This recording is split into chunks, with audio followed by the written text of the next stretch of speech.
What does it truly mean to serve a nation?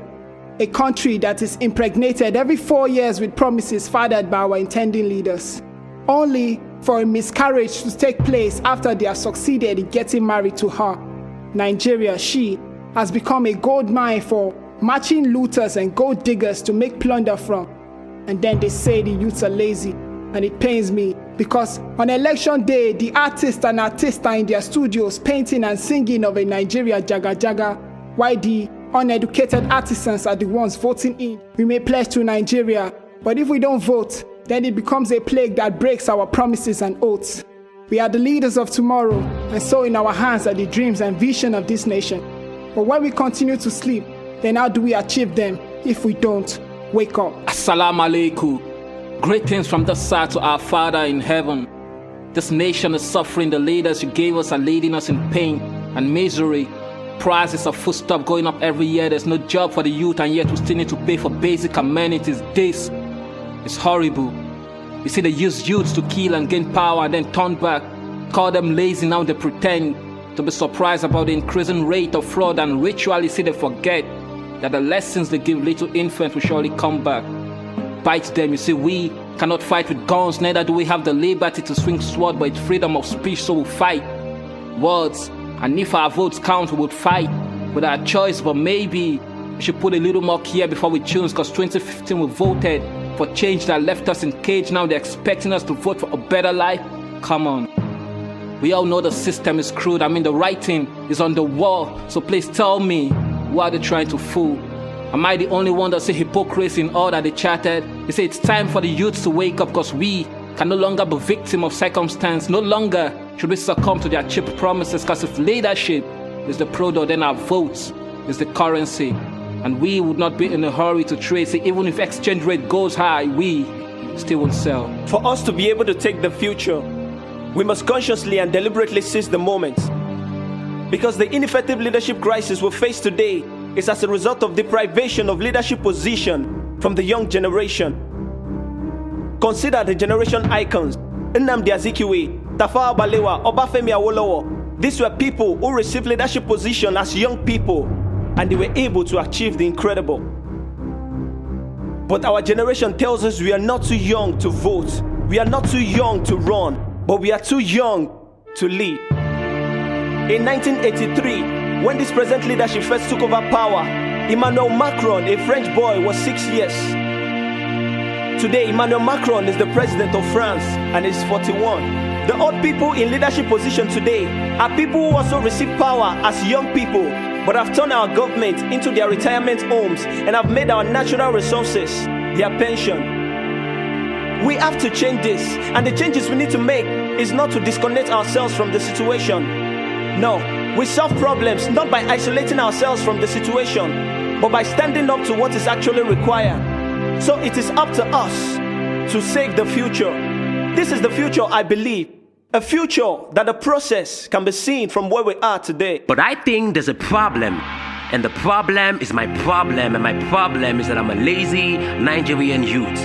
That's why I'm up every morning by 5. And by 6, I'm in that cold room gathering my beverages. Next, I'm in traffic. And like an Olympic athlete running for a gold medal, so am I running after customers in moving vehicles just to make my 20 naira medal from a bottle of Pepsi. Yet I won't run after my leaders for mismanagement of resources and youth and empowerment. But see straight wins, win or draw, handicap over 1.5 as youth empowerment program. See, I'm a lazy Nigerian youth because I've folded my arms for too long, watching some old thieves and rogues recycling themselves like pet bottles, eating the national cake like it was made for their birthdays, and having their butts glued to the seat of power like it's their birthright. Yes, we can spot some of them in the spotlight, reflecting no light but still promising us a future so bright. See, I'm done being that lazy Nigerian youth, and it's about time I start spilling out the truth of how we've been sitting under the shades of this big tree called democracy, yet we can't plug its fruit.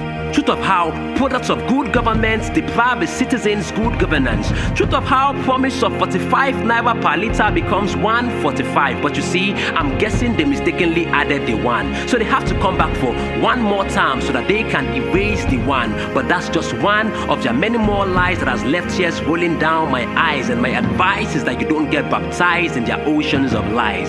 See, I'm done repeating the same mistake of repeating leaders because they failed to pass, yet still come back with hot smoking bowls of lies so we can feed on. But I'm sorry I lost that appetite and I'm not hungry for lies. So if you can feed us truth, keep your lies, feed on them, because we are no longer ignorant of your device. Slavery has reincarnated, it's called democracy. For and by the people the same, but its court of justice wears multiple faces. For a gulp of dry gin we sold our own, for a bag of rice filled with lies we sold our soul. The pen is mightier than the sword, they say, yet we see our voters card as the ultimate path to payday. We blame poverty and scarcity of wealth, forgetting we are the author and finisher of our own fate. Poverty is now the new license permit we give the rich to make us lick their vomit. The freedom you envision is beyond the daily debate at the newspaper stand. The liberty you seek is one thumbprint away, one that can make the dumb speak, the blind see the future and the lame walk tall. Listen, selection now, not the new election. Daily I hear manifestos with no manifestation. We fall for the same trick, our dreams are nailed to the cross, yet we forget we are our own redemption. Religion now not the best bait for confusion. Forgive and forget your pastor they preach. Give them one more chance to save this drowning nation like say that they saved the last dance. But you and I know, the distance between the nose and the forehead is not far-fetched. How they play with your future like saying at the game called open and close. But this will be about too much words. Or a celestial garden of poetry just like talk. It's a call to a recalibration of thought. Tomorrow is due for delivery. Yesterday was mating season. Today, your vote is like a woman. And only who you allow gains access. How long would slaves rule over princes, and how long would we be slaves in our own land?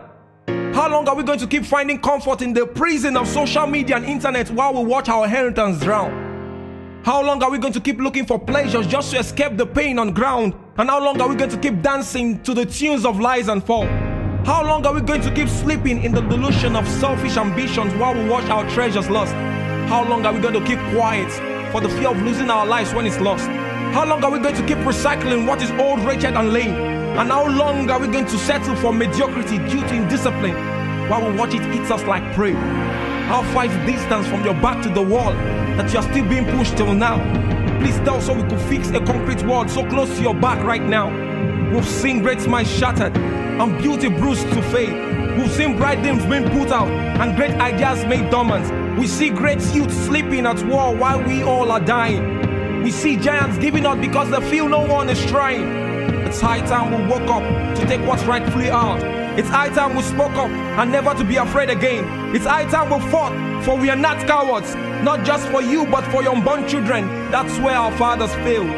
Bag of selfish fishes, with respect to throw them away and wash the pond again. They said we're the leaders of now back then let's make it work again. Let your voice be heard so clear and thunderous, oozing out your strength and boldness, while we focus on the other side of the pain. This is a wake-up call. Moniko G, come on soon. To the young, to the vibrant, To the strong, to the ambitious, To the patriotic Nigerian, it's time to collectively save our father's land from that horrible pit where he cries for help. It's time to shut these tyrants down. It's time to say no to the cheap gifts that will cost you another 4 years of starvation, stagnation, and even retrogression. It's time to lose the grip the past holds on us. It's time to embrace a future so bright and fair. A future of prosperity, surplusity, and unity. And you see, the future is ours to decide. And the future is now.